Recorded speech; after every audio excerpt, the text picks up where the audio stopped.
की खबर थी, लेकिन 20 भारतीय सैनिक शहीद हुए हैं। सूत्रों के हिसाब से ये खबर हमारे सामने आ रही है और ये वाकई बहुत दुखद भी है और उसके साथ ही एक समूचे देश में उस गुस्से को भी भर रही है कि आखिर जब चीन के साथ हम बातचीत कर रहे थे तो उसे इस तरह की धोखेबाजी की जरूरत क्या थी कि उसने एक छोटी भारतीय टुकड़ी को घेरकर इस तरीके का आक्रमण किया है। भारत और चीन की सीमा पर गोली कभी नहीं चलती है, लेकिन जिस तरह की ये वारदात है, जिस तरह के हथियारों का, पत्थरों का, डंडों का, नुकीली कीलें, तारे लगे हुए डंडों का इस्तेमाल चीन ने किया है, उसकी मंशा पर बहुत बड़ा सवाल उठ जाता है। हमारे साथ पूर्व थल सेना अध्यक्ष जनरल वीपी मलिक जुड़े हुए हैं और उन्होंने साफ तौर पर यह कहा है कि आज का भारत और आज की भारतीय सेना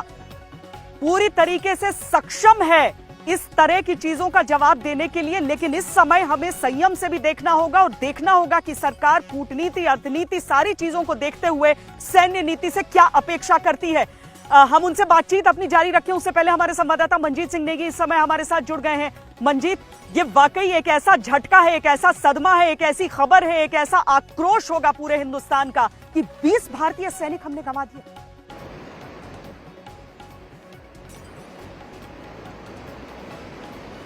श्वेता, थोड़ी देर बाद सेना की तरफ से आधिकारिक तौर पर इस बात की पुष्टि भी होने वाली है, लेकिन ये खबरें लगातार सुबह से आ रही थी कि काफी बड़ी संख्या में हमारे सैनिक घायल हुए हैं। हालांकि चीन को भी काफी ज्यादा, चीनी सेना को नुकसान, इसका खामियाजा भुगतना पड़ा है, उनकी भी काफी कैजुअल्टीज हुई हैं। नंबर अभी मालूम नहीं है, लेकिन भारत का जहां तक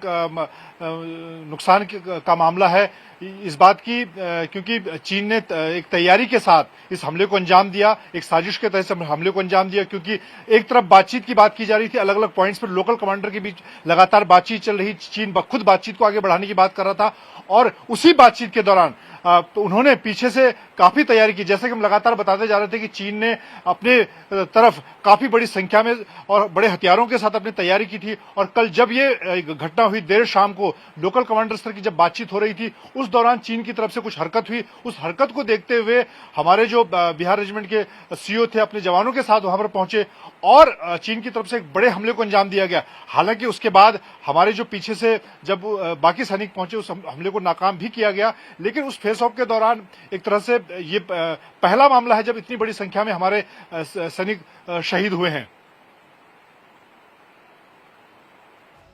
कर्नल बाबू बहुत सुलझे हुए अफसर बताए जाते हैं मंजीत, और वो बातचीत के जरिए इस पूरे मामले को सुलझाने का प्रयास भी कर रहे थे चीनी सेना के साथ मिलकर। क्या अगर मैं सैनिकों के बीच जानना चाहूं आपसे, तो आक्रोश बहुत ज्यादा है इस विश्वासघात का?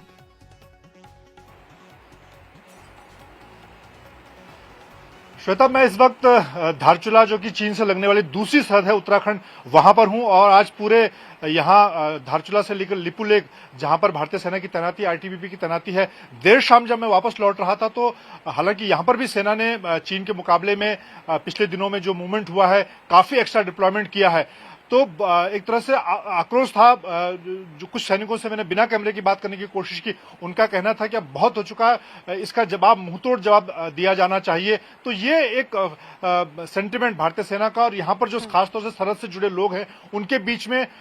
निश्चित तौर पर देखने को मिल रहा है। और अब जब इस खबर की पूरी तरह से पुष्टि होने के बाद सेना की तरफ से एक आधिकारिक बयान भी जारी होगा इस पूरे मामले को लेकर, कितने हमारे सैनिक घायल हुए, कितने शहीद हुए हैं। तो ये, क्योंकि हम लगातार श्वेता एक बात कहते रहे हैं कि चीन के साथ कम से कम ये लाइन ऑफ एक्चुअल कंट्रोल एक ऐसी सरहद है जहां पर बातचीत से बात होती है, ज्यादा से ज्यादा धक्का मुक्की तक ही बात होती है। अभी तक गोली नहीं चली, लेकिन अब लोगों को ये लगता है या जो सैनिक है उनको ये लगता है कि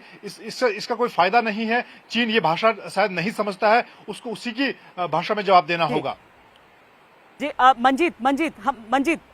थोड़ी देर के लिए मैं रोकना चाहूंगी आपको, चूंकि इस समय न्यूज एजेंसी एनआई की तरफ से यह खबर आ रही है कि चीन के 43 से 45 सैनिक बुरी तरह से घायल हुए हैं। इनमें बड़ी तादाद उन चीनी सैनिकों की है जो मारे गए हैं। चीन की तरफ से अभी पुष्टि, दरअसल भारत में खबर चलने के बाद ही वहां से कोई पुष्टि आ रही है। तो आपको बता दें पहले कि ये जो झड़प हुई थी भारतीय सेना और चीनी सेना के बीच, उसमें न्यूज एजेंसी की तरफ से खबर यह आ रही है कि चीन की तरफ से भी 45 सैनिक बुरी तरीके से घायल हुए हैं और उनमें से बड़ी तादाद में मारे भी गए हैं।